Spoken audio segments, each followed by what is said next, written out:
இப்போ சட்டம் ஒழுங்கு சரியில்லை பாருங்கள், எவ்வளவு இது மாதிரி பாலியல் வன்புணர்வு குற்றங்கள் நிகழ்ந்து கொண்டு இருக்கிறது அப்படின்னு சொல்லி நீட்டி முழக்குகிறது. இதெல்லாம் ரொம்ப வருந்தத்தக்க விஷயங்கள், நிகழக்கூடாத விஷயங்கள்.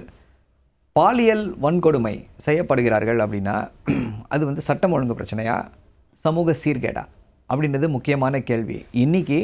இன்னைக்கு ஒரு புகார் இதே மாதிரி சென்னையில் கடத்தப்பட்டதாக புகார், ரொம்ப எல்லாம் பெருசாக ஊடகங்கள் அதை அப்படியே ஊதி பெரிதாக்கின. நானே யோசித்தேன், சென்னையில் இது பாசிபிளா?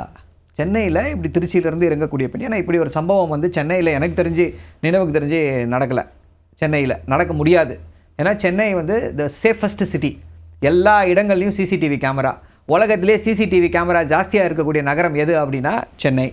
பேட்ரோலிங், போலீஸ் பேட்ரோலிங் பயங்கரமாக இருக்குது. அண்ணா பல்கலைக்கழக விவகாரமும் அது சென்னை ரோட்டில் நடந்துச்சா? சென்னை ரோட்ல நடந்தா இல்ல அதுதான் சொல்றேன் பல்கலைக்கழகம் யாருடைய கட்டுப்பாட்டுல இல்ல? நீங்க அவர் சொன்ன இல்ல ஒரே நிமிஷம் இல்ல நான் சொல்றேன் எல்லாத்தையும் வரேன். சென்னையில இருக்கிற அந்த ஒரு குற்றச்சாட்டை மட்டும் எல்லாத்துக்கும் தான் பதில் சொல்றேன். என்ன நீங்க பேசுறதுக்கு முன்னாடியே நீங்க இன்டர்வியூ பண்றீங்க. அதுதான் டிஃபரன்ஸ் இருக்கு அப்படின்றத சொல்ல விரும்புறேன். இப்போ ஒரு பாலியல் குற்றம் நடக்குதுன்னா அது ஒரு வக்ர மனிதன், வக்ரம் பிடித்தவர்கள் சொசைட்டியில் இருக்க தான் செய்கிறாங்க, எல்லார் மத்தியிலும் நடமாடி கொண்டிருக்கிறார்கள். ஸோ அதை எப்படி, அதற்கு எப்படிப்பட்ட தண்டனை கிடைக்கப்பெறுகிறது? அவர்கள் யாராவது தப்புவிக்கப்படுகிறார்களா என்பது முக்கியமான கேள்வி. பொய் குற்றச்சாட்டுன்னு சொல்லி வந்துருச்சு. நான் யோசித்தேன் நடக்க வாய்ப்பு இல்லையே. சென்னையில் நடந்திருக்காங்க. லாஸ்ட் 15 இயர்ஸ் 20 இயர்ஸில் சென்னையில் நடக்காது. தமிழ்நாடு இஸ் அ சேஃப் பிளேஸ்ங்க. தமிழ்நாட்டில் இது திமுக ஆட்சி அதிமுக ஆட்சியெலாம் பிரித்து பார்க்க முடியாது.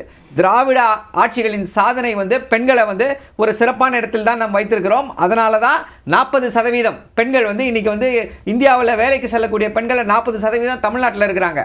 அப்படின்னா இதற்கு நாம் உருவாக்கி ஒரு நிமிஷம் முடிச்சிடுறேங்க. உருவாக்கி வைத்திருக்கக்கூடிய அந்த சேஃப் என்விரான்மெண்ட் தான் முக்கியமான காரணம். இப்போ நீங்க கேளுங்க உங்க கேள்வியை. சேஃபஸ்ட் பிளேஸ்னு சொல்ற இடத்துல தான் எல்லா வயது நிலையிலையும் இருக்கிற பெண்கள் பாலியல் வன்கொடுமைக்கு உள்ளாக்கப்படுறாங்க. அப்போ அந்த சேஃபஸ்ட் 100% ஆகாததற்கு என்ன காரணம்? நடக்கும், கண்டிப்பா நடக்கும். இப்போ பாலியல் குற்றங்கள் எப்படின்னா அதுதான் சொன்ன வக்ர மனங்கள் இதை செய்து கொண்டிருக்கிறார்கள். இப்போ என்ன ஒரே கேள்வினா, இதை எதோடு நீங்கள் பொருத்தி பார்க்க வேண்டும் அப்படின்னா பொள்ளாச்சி பாலியல் வன்புணர்வு சம்பவத்தோடு ஒப்பிட்டு பார்க்க வேண்டும். அங்கே என்னாச்சு? அதில் சம்பந்தப்பட்டிருக்கவர் அதிமுகவை சார்ந்தவர் என்ற ஒரே காரணத்தினால அவர் மீது நடவடிக்கை எடுக்கப்படவில்லை. திமுக போராட்டம் நடத்தியது, பயந்து போய் சிபிஐக்கு மாத்துறாங்க. ஆட்சி மாற்றம் ஏற்பட்ட பிறகுதான் அவர் அதிமுகவை சார்ந்த நபர் கைது செய்யப்படுகிறார் சிபிஐயால. இதுதான் சட்டம் ஒழுங்கு சீர்கேடு. ஒரு குற்றம் நடக்கிறது அப்படின்னா அந்த குற்றத்திற்கான ரெஸ்பான்ஸ் என்ன, உங்களுடைய ரெஸ்பான்ஸ் என்ன, அதுதான் முக்கியம். ஒரே நிமிஷம். அதை விட சிறந்த ஆட்சின்னு சொல்லும்போது அப்படியான விஷயங்கள் நடக்காம தானே சார் நடக்காம இல்ல. அப்படி இல்ல. அதாவது குற்றங்களே நடக்காத நாடு ஊரு ஏதாவது இருக்கா? காமிங்க. ஒரே கேள்வி திருப்பி சொல்றேன். இன்னொரு கருத்தையும் என்னால முன்வைக்க முடியும். என்ன? அதாவது குற்றத்துடைய ரெஸ்பான்ஸ், சட்டம் ஒழுங்கு சிறப்பாக இருக்கிறது எந்த அடிப்படையில் சொல்றோம் அப்படின்னா, ஒரு குற்றம் நிகழ்கிறது அப்படின்னா அந்த குற்றத்தினுடைய ரெஸ்பான்ஸ் என்ன? இந்த 5 ஆண்டுகள்ல யாராவது ஒரு வழக்கில் இவர் ஆளுங்கட்சியை சார்ந்தவர், இவர் பணம் படைத்தவர், இவர் செல்வாக்கு மிக்கவர், அதனால இவர் இந்த வழக்கிலிருந்து தப்புவிக்கப்பட்டிருக்கிறார்னு சொல்லி இந்த 5 ஆண்டுகளை ஏதாவது ஒரு வழக்கை சுட்டி காட்டுங்கள். எல்லா வழக்கிலையும் குற்றவாளிகளுக்கு தண்டனை யாராக இருந்தாலும் நோ சமரசம், எல்லாருக்கும் தண்டனை பெற்றுத்தரப்பட்டிருக்கிறது. என்ன விஷயம் யாராக இருந்தாலும், யார் தவறு செய்திருந்தாலும் அவர்கள் சட்டத்தின் முன்னாலே நிறுத்தப்படுவார்கள். ஸோ இது ஒரு ஆஸ்பெக்ட். அடுத்த ஆஸ்பெக்ட் என்ன பேசுறீங்க? ஊழலை பற்றி பேசுறீங்க. ஊழலை பற்றி பேசலாம். அதிமுகவிற்கோ பாஜகவிற்கோ ஏதாவது அருகதை இருக்கா? ஊழலின் ஊற்றுக்கண் இந்தியாவிலேயே இப்படிப்பட்ட ஒரு ஊழல் மிக்க பிரதமர் இந்தியாவிலே இருந்தது கிடையாதுங்க. இது சுதந்திர இந்தியாவில் இப்படி ஒரு ஊழல் கட்சி இருந்ததே கிடையாது. 75 வருடங்கள் காங்கிரஸ் இருந்துச்சான். காங்கிரஸ் இருந்திருக்கிறது. அதில் ஆல்மோஸ்ட் 60 இயர்ஸ் ஆட்சியில் இருந்திருக்காங்க. அவங்களுடைய பேங்க் பேலன்ஸ் எவ்வளோன்னு பார்த்தீங்கன்னா 300 கோடியோ 400 கோடியோ. 10 வருஷம் தான் ஆட்சிக்கு வந்திருக்காங்க. பாஜக எவ்வளோ தெரியுமா பேங்க் பேலன்ஸ்? 6000 கோடி. இதெல்லாம் நல்ல விதமாக சம்பாதித்த பணமா? தேர்தல் பத்திரங்களின் மூலமாக எல்லாரையும் மிரட்டி உருட்டி, இன்கம் டாக்ஸ், சிபிஐ, இடி இதெல்லாம் மிரட்டி உருட்டி வாங்கிய பணம். அதே போல குடும்ப ஆட்சின்றாங்க. ஐயா, நாங்கள் எங்கள் கழகமே குடும்பம் தான். குடும்ப ஆட்சின்னு சொல்லும் பொழுது என்ன அப்படின்னா, அரசியலில் இருக்கோம், எல்லாருடைய சொத்து கணக்குகளும் பொதுவெளியில் இருக்கு. முதல்வர் இருக்கார் அப்படின்னா திரு உதயநிதி ஸ்டாலின் இருக்காரு. உதயநிதி என்ன சொத்து வச்சிருக்காரோ அவருடைய ஒவ்வொரு இதுவும் பப்ளிக் ஸ்க்ரூட்டினியில் இருக்கு. ஆனால் அதிமுகவில் இருக்கக்கூடியவர்கள் யாராவது இதில் வருவாங்களா? அரசியலுக்கு வரமாட்டாங்க. ஏன் அப்படின்னா கொள்ளையடித்த சொத்துக்கள் எல்லாம் பசங்க பேரில் பொண்ணு பேரில் வச்சுக்கிறது. ஏன்னா நீங்கள் பொது வாழ்க்கைக்கு வந்தீங்க, அரசியலுக்கு வந்தீங்கன்னா எல்லாத்தையும் அஃபிடவிட்டில் போடணும். உங்களால் வந்து சொகுசாக சுபபோக வாழ்க்கையை வாழ முடியாது. இதுதான் பிகஸ்ட் எக்ஸாம்பிள்.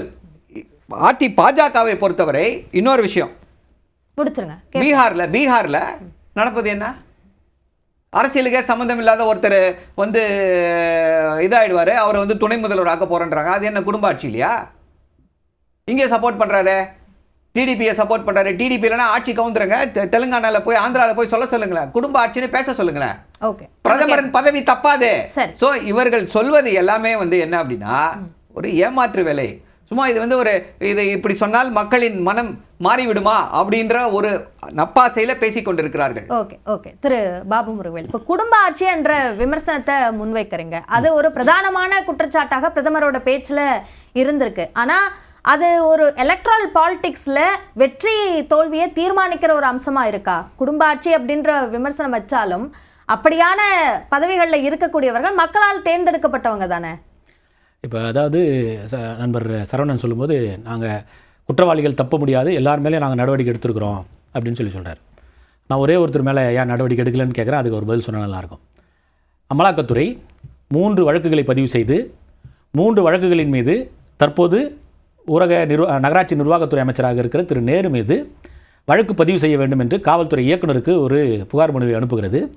அதன் மீது எந்த விதமான நடவடிக்கையும் தற்காலிக காவல்துறை இயக்குனர் எந்த விதமான நடவடிக்கை எடுக்காத காரணத்தினால் அனைத்து இந்த அண்ணா திராவிட முன்னேற்ற கழகம் உயர்நீதிமன்றத்துக்கு செல்கிறது. உயர்நீதிமன்றம் உத்தரவிடுகிறது, உடனடியாக இதன் மீது முதல் தகவல் அறிக்கை பதிவு செய்ய வேண்டும்.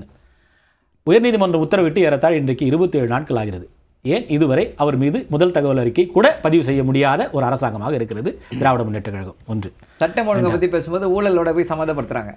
ஊழல் பேசுறதுக்கு கேள்வி இல்ல, சட்டம் ஒழுங்கை பத்தி ஊழலுக்கு பேசுறது நமக்கு தகுதி இல்ல. ஊழல் வந்து அரசியல் இல்ல, அது வேற அதுக்கு ரெஸ்பான்ஸ் இருக்கு. மூணு விஷயங்களையும் நம்ம பேசுவோம், எல்லாம் எதை வேணா பேசலாம். அது ஒன்று. ரெண்டாவது, ஊழல் வந்து மிகப்பெரிய பாஜக இவ்வளோ சொத்து சேர்த்துருச்சு அவ்வளோ சொத்து சேர்த்துருச்சு அப்படின்னாரு. தம்பி இன்பநிதி என்ன எங்கே மூட்டை தூக்கி சம்பாரிச்சாரு, எவ்வளோ சம்பாரிச்சாருன்னு தெரியல. ரஜினிகாந்தையும் கமலஹாசனையும் வச்சு படம் எடுக்க போறாரு. இப்போ மிதுன் சக்கரவர்த்தி ரோட்ல பிச்சை எடுத்துக்கிறாரா? இல்ல மிதுன் சக்கரவர்த்தி ரோட்ல பிச்சை எடுத்து கொண்டிருக்கிறாரா? இல்ல ரோட்ல பிச்சை எடுத்து கொண்டிருக்கிறாரா? இல்ல ஓலை குடிசையில ஓரமா படுத்து தூங்கி கொண்டிருக்கிறாரா? அவருக்கு என்னங்க பின்புலம்? அவர் எப்படிங்க இவ்வளவு பெரிய பணக்காரராக மாறுகிறார்? மக்கள் அரசியல்ல பொறுப்பு கொடுக்கறத கேள்வி கேட்கலாம்.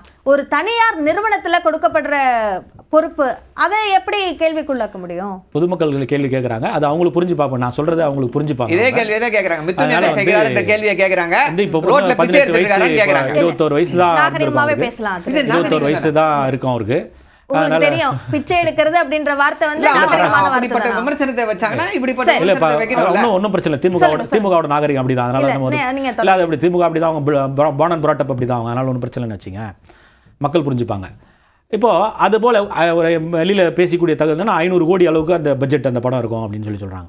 அதனால் தம்பி எடுக்கூட நல்லா இருக்கட்டும், சந்தோஷமாக இருக்கட்டும். ஆனால் தம்பி இன்பநிதி எங்கே போய் சம்பாரிச்சு கொண்டு வந்தாருன்றது ஒரு கேள்வி பொதுமக்கள் இடத்துல. அதனால் வந்து தவறான மொழியில் சம்பாரிச்சாங்க. அதெல்லாம் வந்து திமுக எதை பற்றியுமே பேசுறதுக்கு திமுக எந்த விதமான அருகதையுமே கிடையாது. ஏன்னா எல்லாத்துக்குமே they are the root cause for all ill evils DMK தான். அதனால நம்ம அதில் இல்லை அந்த ஊழல் குற்றச்சாட்டு பாஜகவை சேர்ந்தவர்கள் மேலேயோ அல்லது அதிமுகவை சேர்ந்தவர்கள் மேலேயோ ஊழல் குற்றச்சாட்டுகளே இல்லையா? அதுதான் சொல்கிறேன். நான் இல்லைன்னே சொல்லலையே. இப்போ நான் அவர் சொன்னதுக்கு ஆமாம் எங்கள் மேலே எந்த கதுவுமே இல்லையா அப்படி சொல்கிறாரு, நான் கேட்கவே இல்லை. வழக்கு நிலுவை இருக்குது. அதையும் ஒரு படி மேலேயே போய் நான் சொல்கிறேன். நான் 2019ஆம் ஆண்டு கரூரில் போயிட்டு அன்றைய எதிர்க்கட்சித் தலைவர் திரு ஸ்டாலின் இன்றைய முதலமைச்சராக இருக்கிற போது கரூரில் போய் பேசுகிறாரு. இங்கே ஒருத்தர் இருக்கிறாரு செந்தில் பாலாஜின்னு ஒருத்தர், அவர் கெட்ட கேட்டுக்கு முதலமைச்சர் ஆகணும்னு ஆசைப்படுறாரு. சொன்னது யார்? திரு ஸ்டாலின். ஆனால் இன்றைக்கு திராவிட முன்னேற்ற கழகத்தில் தன்னை ஐக்கியமாக்கி கொண்ட பிறகு, ஞானஸ்தானம் எடுத்துக்கொண்ட பிறகு, தன்னுடைய அந்த மாற்றத்தை ஏற்றுக்கொண்ட பிறகு இன்றைக்கி அவர் என்ன சொல்கிறாரு? மனித புனிதராகிவிட்டார் செந்தில் பாலாஜி. எப்படி ஒரு கூட்டத்திலையும் செந்தில் பாலாஜியை போல ஒரு தியாகியை பார்க்க முடியாது. அதே வாய் தானே இப்போ 6 வருஷத்துக்கு முன்னாடி அப்படி பேசிச்சு. எப்படி திடீர்னு ஒரு வாஷிங் மிஷினில் போட்டு புனிதம் ஆகிட்டாரு? அதனால் எதுவுமே நீங்கள் பேசாதீங்க, எல்லாத்துலையும் தப்பு இருக்குது இல்லைன்னு சொல்லலை. ஆனால் நீங்கள் ஒரு நேரத்துக்கு முன்னாடி கேட்ட மாதிரி தான் சார், அவங்க இடத்துல பிரச்சனை இருந்துச்சு, பிரச்சனை இல்லாத ஒரு ஆட்சி தானே நீங்கள் கொடுக்கணும்னு சொல்கிறீங்க. அது அவர் சொன்ன பதிலே நான் எடுத்துக்கிறேன். பிரச்சனையே இல்லாமல் 100% பிரச்சனை இல்லாத ஆட்சி கொடுக்க முடியாது தான். ஆனால் கிரைம் ரேட்டு எவ்வளோ ஏறி இருக்குது, எஸ்சிஆர்பி எவ்வளோ சொல்கிறான், என்சிஆர்பி எவ்வளோ சொல்கிறான், 19 21 வரையில் என்சிஆர்பியோட ரெக்கார்டு என்ன சொல்லுது, எஸ்சிஆர்பி ரெக்கார்டு என்ன சொல்லுது, இப்போ 25 டிசம்பரில் என்சிஆர்பியோட ரெக்கார்டு என்ன சொல்லுது, எஸ்சிஆர்பியோட ரெக்கார்டு என்ன சொல்லுது. அப்போ குற்ற வழக்குகளுடைய எண்ணிக்கையும் கைது செய்யப்பட்டவர்களுடைய எண்ணிக்கையும் நிலுவையில் இருக்கக்கூடிய வழக்குகளுடைய எண்ணிக்கையும் கூடுதலாக இருக்கிறது. அப்போ இது அதிகமாக இருக்கிறதா கம்மியாக இருக்கிறதா நான் உங்கள் பார்வைக்கே விட்டுறேன், பொதுமக்களுடைய பார்வைக்கே விட்டுறேன், நான் அவங்க தெரிஞ்சுக்கிட்டோம். அதனால் இது போன்ற ஒரு பொதுவான குற்றச்சாட்டுகளை திராவிட முன்னேற்ற கழகம் வைப்பதற்கு துளி கூட அவர்களுக்கு அருகதையே கிடையாது. ஊழலை பற்றி நீங்கள் பேச முடியாது. விஞ்ஞான மொழியில் ஊழல் நேற்று அதையும் பேசினார் பாரத பிரதமர். விஞ்ஞான மொழியில் ஊழல் செய்வதற்கு மிக தகுதியான ஆட்கள் திராவிட முன்னேற்ற கழகத்தை சார்ந்தவர்கள். ஏற்கனவே அவங்க கிட்ட அந்த பிரச்சனை இருக்கு, அதை பத்தி அவங்க பேசக்கூடாது அப்படின்னு வர்றீங்கன்னா அது வந்து உங்களுக்கும் பொருந்தும், பாஜகவுக்கும் பொருந்தும் தானே. வாஷிங் மிஷின்ல வந்தா புனிதமாகற மற்ற கட்சியை சேர்ந்தவர்கள் பாஜகவுக்கு வந்த அப்படியான விஷயம் நடக்குது தானே சார். அதுதான் நான் அதை பத்தி பேசவே இல்லை. பாத்தீங்களா, நான் இப்போ இவர் இங்க வந்துட்டாரு புனிதமாயிட்டு, நான் அவர் நீ யாருமே நான் அக்யூஸ் பண்ணவே இல்லை இது வரைக்கும். நீங்க ஏன் இந்த மாதிரி பாலாஜி சொன்னீங்களே சார், அவர் சொன்னதை நான் சொல்லி காட்டுறேன். முதலமைச்சர் சொன்னதை நான் இப்ப இந்த போட்டுட்டு காட்டுகிறேன். அதுதான் இல்ல, அது நீங்க சொல்றதுனால இந்த மாதிரி சொல்லாதீங்கன்னு சொல்றேன். நான் யாருமே இந்த மாதிரி புனித மனித புனிதர்கள் உலகத்துல எவனுமே இருக்க முடியாது. அரசியல் வந்துட்டு அது இன்னும் மோசம்.